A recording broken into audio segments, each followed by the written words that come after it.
So like I said, this is going to be the part 2 of the dynamics of parenting, what is honorable. Okay. And think something else. So guys, like I said, okay, if we know that cursing is wrong, okay, treating people in these certain ways are wrong, okay, like, if we know, we wouldn't, I mean, don't get me wrong, I understand if someone's trying to, like, attack you outside or trying to, you know, like, rob you, whatever the case may be, you know, trying to do you dirty out there, then I understand when sometimes you gotta holler, you gotta yell, you gotta fight back and be like, hey man, stop it, you know?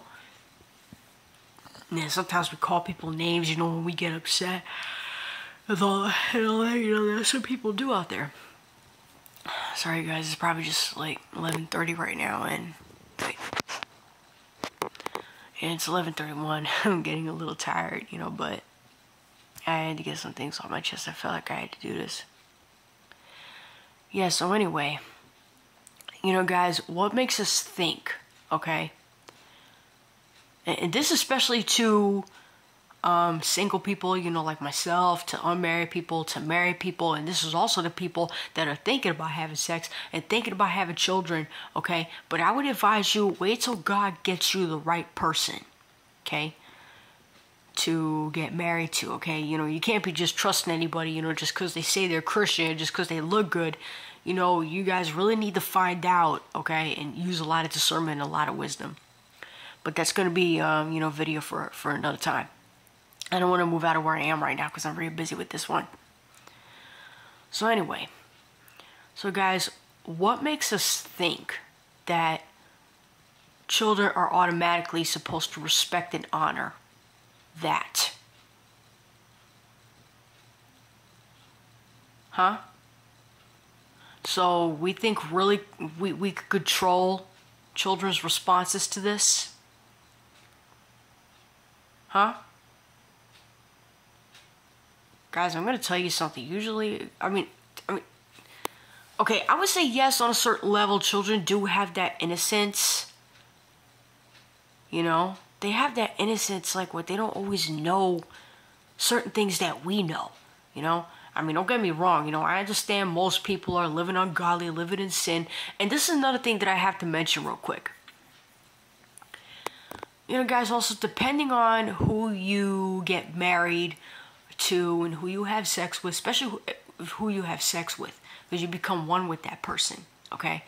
It's not only physically becoming one, it's also spiritually and solically. Sorry, that was a notification. So guys, anyways, as I was saying, you know, also depending on who you get intimate with, that's also going to determine how your child is going to come out. It's just that simple, you know? You ever heard of some people say, hey, you look and you act just like mama, you look and you act just like your daddy, you know, and you got their attributes and their characteristics and stuff. Well, yeah, because you're offspring of your parents' makeup. It's just that simple. Like I said, physically, solically, and spiritually. Solical meaning, you know, things that have to do with the soul. Solical, S-O-U-L-I-C-A-L,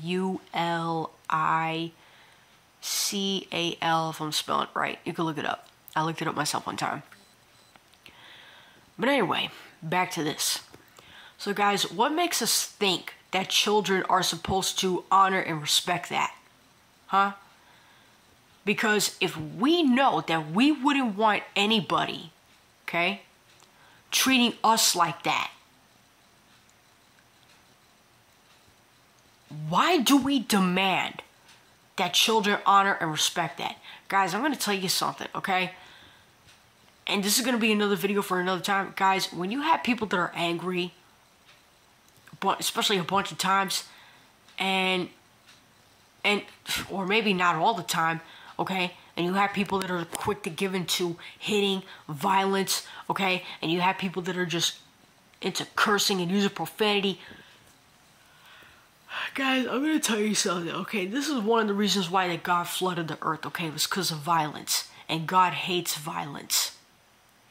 Now, I'm not talking about self-defense. Okay, you're supposed to defend yourself if somebody's trying to hurt you or something. Now, somebody who's being violent at times on a certain level, more or less, okay, quick to anger, outbursts of wrath, okay, guys, those are the things that God is against.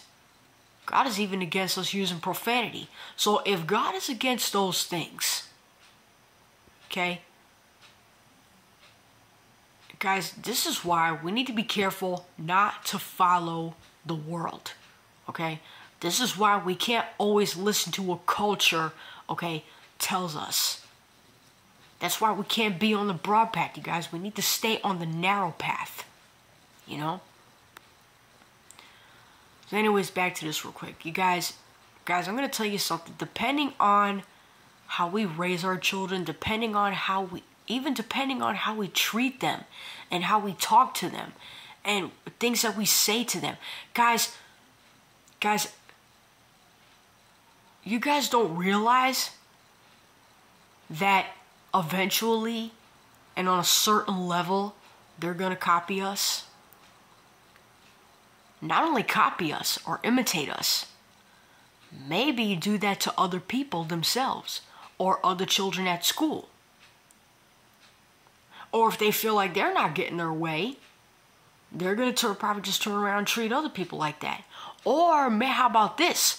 When they become teenagers, they're going to eventually want to start hitting us or hitting us right back. Because guys, I'm going to tell you something. Whatever energy or whatever impact we put into our child, or in other words, whatever we put out there, we're going to get that back eventually. Okay? I'm not going to call it karma because that's a Hindu name. But guys, it's basically like reaping what you sow, let's say. Okay? You know, and it's the same thing with this. You know, whatever we put into the minds and hearts and souls and spirits of our children, that's what they're going to put out there, maybe on a certain level give back to us, you guys. It's just that simple. You know, we can't always just say, you got to honor and respect us, you got to honor and respect us, you know, to children all the time. And yes, there's a time and a place for that. But guys, we need to understand, okay? We can't talk about, like, being honorable and getting respect, okay, when we're acting in a way that is in opposition to that. There's no way. Okay? You know, guys, and just because we get a belt and beat them into obedience and hit them into obedience, yeah, the child may be obeying you out of fear, but here's the thing. Chances are, you guys, we don't know what's really in the minds and hearts of our children, and we can't just think, oh, they're gonna respect me now, right? Yeah, it could look like that on the outward appearance, but that's not always what it is. Sometimes it could look like respect on the outward appearance, but chances are you don't know what's going on in the spirit. I'm just saying that because, yeah, a child may obey you out of fear because you hit them or you yelled at them or you cursed at them or whatever, okay? And you might have your reasons, right? Well, guess what? Here's the thing. What if that son or daughter or that child that you're looking out for, what if that child might think about getting revenge? What if anger fills that child's heart and distrust and fear and vengeance? I already said that. Maybe even bitterness and rage or unforgiveness fills that child so much to the point that maybe later on you wonder why they don't want to talk to you, or maybe you wonder why they kind of might want to talk to you, but the thing is that they find out you're not receptive. And that can really hurt a child. And then God forbid if that comes up, you wonder why on a certain level they probably don't even want to be next to you or maybe talk to someone else. Then what? Because the thing is that, how are we gonna say, oh, my children don't respect me and this and that and the other? Guys, I hate to break it to you. It's not always gonna come by food, shelter, and clothing. We could be their physical support, but here's the thing. What about being their mental and emotional and spiritual support? That's another thing that matters. Because guys, just like I said, somebody could be looking so good on the outward appearance, but we don't always know what's going on in someone's soul and spirit on the inside. But the only one that knew are that person and God. And it's the same thing with a child. We don't know what's always going on in a child's mind and heart, but we wonder why they're acting in certain ways. That, yeah, we know they shouldn't be acting, or they themselves might know they shouldn't be acting. Or we're speaking and talking in a certain way. But that's not the point. That's besides the point. But you know what the point really is? What is going on in that child's mind and heart and soul? There's probably something in them that is hurting them or upsetting them. And us fellow adults, I'm going to be honest, man, it's our job to somehow be as receptive as we can and ask God to give us the strength not to get offended at the truth, not to get upset at the truth, and not even to be angry at the truth. Because sometimes, you guys, it is what it is. We can't change reality to what we want it to be. This is not about fulfilling what's in our imaginations.